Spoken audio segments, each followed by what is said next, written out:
This is the no face movement. This is live damage. Storm chaser, and you can see what happened in that western eye wall in Panama City. This is the western eye wall in Panama City. Roof's going right off the building. Come on.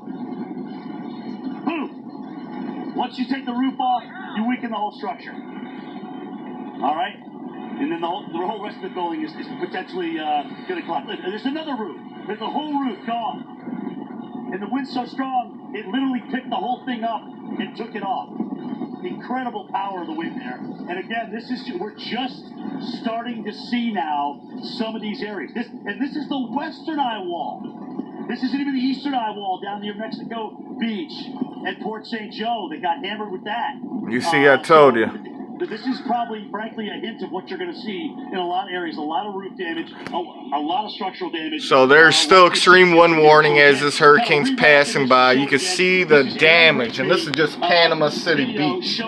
Alright, folks, this ain't Panama City. This ain't Mexico Beach where I put the warnings and watches. You guys just see the warnings and watches coming for Dublin, Alabama, Tallahassee, Albany, Georgia. Alright, we still got Hurricane Michael, 150 mph, wind category 4, pressure 922. And you can see the damage and the power is out. This is live damage. We're going to stay tuned.